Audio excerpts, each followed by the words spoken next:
का हुआ। अब नई मीमांसकों के मत में क्या दोष है, नैयायिक उसको कहता है।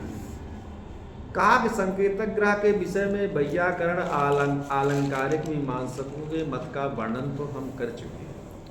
इसके अतिरिक्त अब नैयायिक जो है जी नैयायिक जो दार्शनिक हैं उनके मत में क्या नाम से उनका मत इन सब चीज़ों से भिन्न है। क्या भिन्न है? नैयायिकों के मत में न केवल जाति में शक्ति मानी जा सकती है, न केवल व्यक्ति में, न केवल जाति में शक्ति मानी जा सकती है, न केवल व्यक्ति में। केवल व्यक्ति में अगर संकेतक ग्रह मानेंगे तो पहले हम बता चुके हैं कि आनंद और व्यभिचार दोष होंगे। जी उपाधि। अब केवल जाति में शक्ति ग्रह मानेंगे तो शब्द से केवल जाति की उपस्थिति होने के कारण व्यक्ति का भान नहीं हो सकता है। जैसे हमने कहा गाय माने तो मीमांसक कहता हम जाति में शक्ति मानेंगे तो गोद तो बस गाय में मानेंगे। तो गाय की जाति में आनयन होता है कि व्यक्ति का तो कहा व्यक्ति का जाति में अगर शक्ति मानेंगे तो व्यक्ति का भान कहा आक्षेप से कर लेंगे जी जी मीमांसकों ने कहा जी। तो कहा कि उसका शाब्द बोध में अन्वय नहीं हो सकेगा। क्यों? कि शाब्दी आकांक्षा शब्दे नहीं हुई पूर्यते। जो शाब्दी आकांक्षा होती है वो शब्द शक्ति से लभ्य अर्थ को ही शाब्द बोध में अन्वय हो सकता है। ठीक है।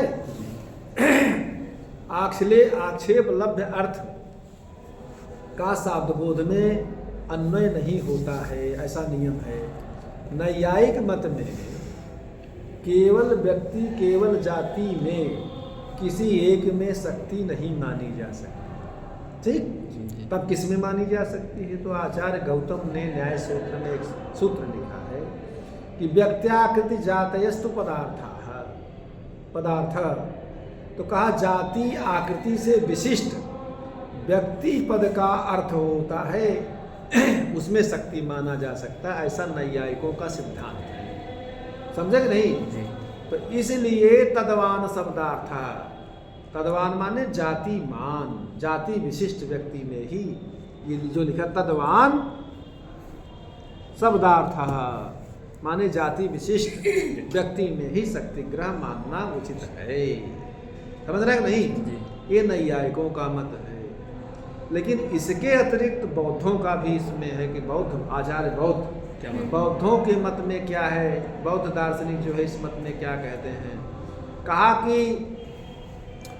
तद्वान अपोहो वा शब्दार्थ, अपोहो वा शब्दार्थ। कहा कि उनके मत में शब्द का अर्थ क्या होता है? अपोह।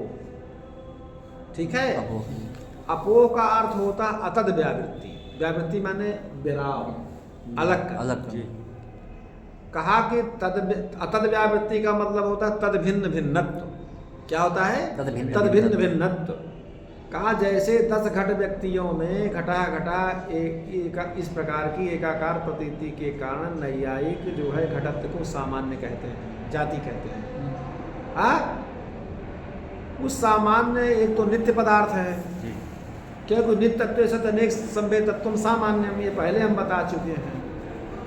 तो बौद्ध जो है, बौद्धों के यहाँ उसका नियम है कि क्षणभंगवाद, हर क्षण जो है क्या नाम से परिवर्तनशील है। जो इस समय आप दिखाई दे रहे हो एक क्षण बाद आपको नहीं, आप में कुछ न कुछ परिवर्तन हो रहा है। ये क्षणभंगवाद जो है बौद्धों का है, सारे पदार्थ क्षणिक है। तो सामान्य जैसे किसी नित्य पदार्थ वहाँ कुछ नहीं है। समझ रहे हो नहीं? बौद्ध दार्शनिकों के यहाँ उसके स्थान पर उन्होंने अनुगत प्रतीति का कारण वह किसको मानते हैं? फिर कहा अपोह को मानते हैं, अपोह पदार्थ को मानते हैं। कहा अपोह शब्द बौद्ध दर्शन का पारिभाषिक शब्द है। उसका अर्थ है अतद व्यावृत्ति माने तद भिन्न भिन्नत्व। जैसे 10 घट व्यक्तियों में जो घटा एक प्रकार की अनुगत प्रतीति होती है, उसका कारण क्या है? अघट व्यावृत्ति माने घट भिन्न भिन्नत्व, माने जो घट से जो भिन्न है उससे भिन्न घट। ठीक है। अघट व्यावृत्ति जो घट नहीं है उसकी व्यावृत्ति है। घट तो है ही, जो घट नहीं है उसके लिए व्यावृत्ति है। अपोह माने ये और घट भिन्न भिन्न माने घट से भिन्न जो भिन्न, जी हाँ जी ये है। अर्थात प्रत्येक घट अघट है, प्रत्येक घट अघट, और घट भिन्न सारे जगत से भिन्न है। जी घट भिन्न जो है सारे संसार से भिन्न है, इसलिए उसमें घटा घटा जो एकाकार की प्रतीति होती है। बौद्ध मत में अपोह ही शब्द का अर्थ होता है, बौद्ध मत में अपोह ही शब्द का अर्थ होता है, उसी में संकेतक ग्रह मानना चाहिए। तो बौद्ध मत में संकेतक ग्रह अपोह व शब्दार्थ है जो लिखा है, इसीलिए कहा कि ग्रंथ के बढ़ जाने के भय से अप्रकृत में इसका उपयोग ना होने से विस्तार पूर्वक इसको हम नहीं यहाँ पर वर्णन कर रहे हैं। देखिए ग्रंथ गौरव भयात, ग्रंथ के गौरव विस्तार होने के भय से अप्रकृता अनुपयोग का, प्रकृति में प्रकरण में कोई उपयोगिता नहीं, इसलिए न दर्शितम, इसलिए इसको विस्तार से हम वर्णन नहीं कर रहे। बस जी, इसको हमने साहित्य शास्त्र पढ़ने के लिए हर दर्शनों की चीज़ आपको आनी चाहिए।